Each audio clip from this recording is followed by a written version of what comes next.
Until the 1906 publication of Upton Sinclair's book, The Jungle, America's meat market had been a free-for-all. Sinclair's revelation of the meatpacking industry's grotesque and unsanitary practices led to the creation of what we now know as the FDA. Each year, the Food and Drug Administration tests thousands of products, from food to beauty to medicine, to ensure they're safe for consumer use. But what happens when that safety is threatened? You may be surprised to know that the FDA has its own task force dedicated to handling these situations. Special Agent Dan Burke is the Chief of Cyber Operations for the FDA's Office of Criminal Investigations. I supervise our cybercrime investigations unit, our digital forensics unit, our technical surveillance unit, and also all of our training and government information. But I kind of came up through the ranks as a cybercrime investigator with the Department of the Treasury and Department of Homeland Security, and then I came over to FDA to mostly, work illegal online pharmacies, really. The rise of online pharmacies in recent years have made prescription medication more accessible and a lot more convenient for millions.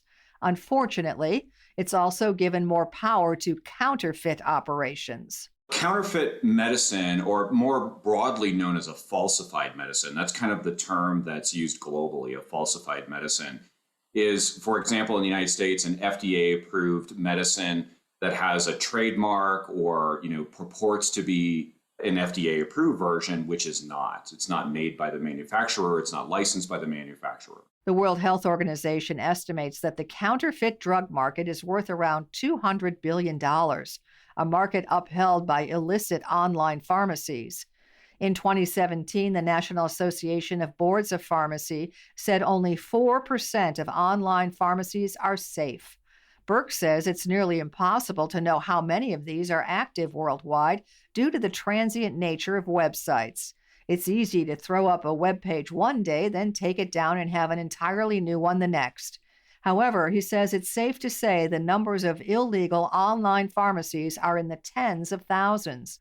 While this has mostly been a problem in foreign countries, Burke says the concern of illicit virtual pharmacies has now reached our shores in the U.S. Don't get me wrong. We still have one of the safest pharmaceutical supply chains in the world, but the internet has opened a whole new market to Americans for counterfeit drugs. These sites look professional, they're aesthetic, they're often labeled as Canadian online pharmacies, but really behind that veneer is a sketchy supply chain. So look, we've seen drugs manufactured in bathrooms, basements, and back alleys, so you really just never know what's going on behind that website.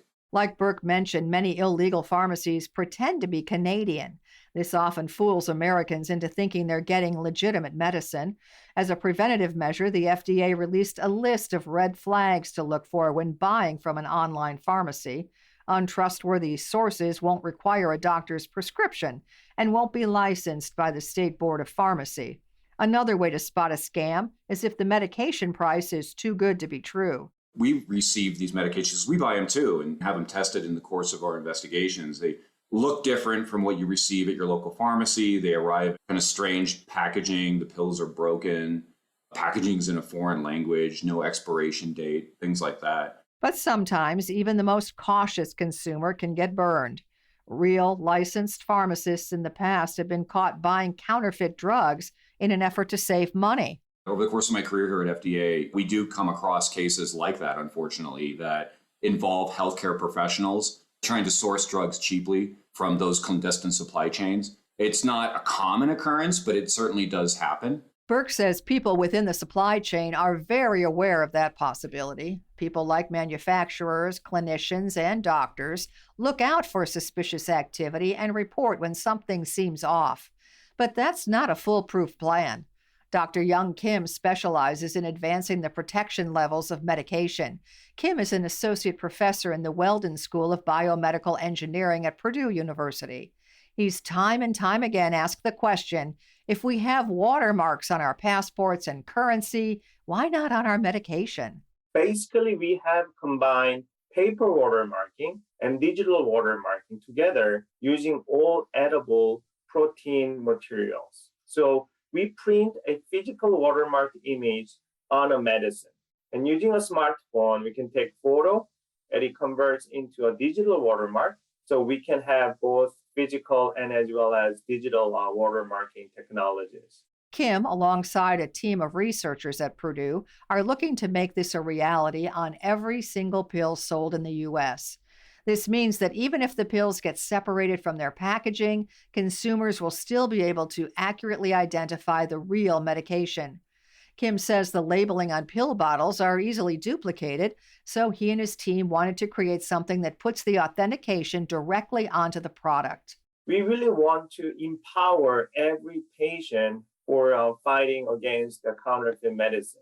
So if we have a watermark on individual medicine, and we can use our smartphone to authenticate right before you take it. And though the team's watermark technology isn't completely protected against imitation, it's incredibly difficult to reproduce. So that we use the special substrate or a special paper has some fluorescence in the effect. So if you use a scanner to copy our watermark image, actually you will see something very different. So we have some protection for potential attacks, such as duplication or copying of our watermarked images. Burke says that the FDA tends to focus on monitoring the packaging, so having security at the pill level would be extremely beneficial. And since the counterfeit market only seems to be growing, the FDA has already implemented a multi-layered approach to deal with the issue. The first step is educating the public of these dangers. The second is improving protocols within the FDA. We've equipped our personnel at ports of entry and international mail facilities with training and equipment to detect and investigate counterfeit medicines. And look, drug counterfeiting is inherently a criminal matter. And that's where my office, the FDA's Office of Criminal Investigations, plays that central role. So our special agents are specially trained in things like cybercrime, digital forensics. We often work with international law enforcement to disrupt and dismantle those operations. Burke's been a valuable asset in catching these illegal operations. In 2014, he went undercover in a mission to expose a fake online pharmacy. The group Burke was tracking had claimed to be a legitimate pharmacy based out of Canada. So that was kind of a complex case that involved a counterfeit version of Avastin known as Altazan, and it was an injectable. And again, a complex supply chain that ran through Europe and whatnot. But ultimately, we determined that the source was Oze Pharmaceuticals in Turkey. The team posed as a large purchaser and contacted the online pharmacy. They set up a meeting in Puerto Rico and arrested the two men behind the operation. Burke says the biggest challenge in weeding out fake pharmacies is being able to track them all. The FDA runs the Be Safe RX campaign, a source for people wanting to learn how to safely buy prescription medicine online. You can find more information about Dr. Young Kim and Special Agent Dan Burke on our website, radiohealthjournal.org. For more behind the scenes, search Radio Health Journal on Facebook, Twitter, and Instagram. Our writer-producer is Kristen Farah. Our production manager is Jason Dickey. I'm Nancy Benson.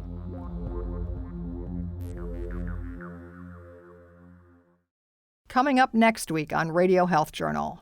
Our primary care physicians are not trained to diagnose psychiatric disorders. They have very little training. It's essentially the equivalent of binging on a couple of seasons of Grey's Anatomy. A woman's journey through 6 mental health misdiagnoses. Then, how much can we really learn from animal studies? You're asking the question, how well does a mouse really reflect the human, right? That's really what you're after. And really, that depends on the disease itself. All that and more on Radio Health Journal. I'm Reed Pence, the producer and host of Radio Health Journal.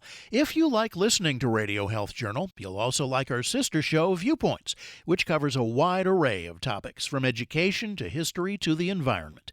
Here's a preview of what they're covering this week on Viewpoints. We are social beings, and we build our sense of self in community with other people. The deepening mental health crisis in adolescence. Then, on average, annually, diamond exports are about $3 billion a year from Russia. A look at the diamond trade that's fueling Russia's invasion of Ukraine. I'm Marty Peterson. And I'm Gary Price. These stories in depth this week on your public affairs magazine, Viewpoints. Listen to Radio Health Journal and Viewpoints on your favorite radio station. And subscribe and listen anytime on Apple Podcasts, Google Play, and Spotify. Also, follow us on Instagram and Twitter at Radio Health Journal. And that's Radio Health Journal for this week. Follow us on Twitter, Facebook, and Instagram to learn more. And check Apple Podcasts, Google Play, and Spotify for a library of past programs. Plus, you'll always find previous segments and information about our guests at radiohealthjournal.org. Join us again next week for another edition of Radio Health Journal.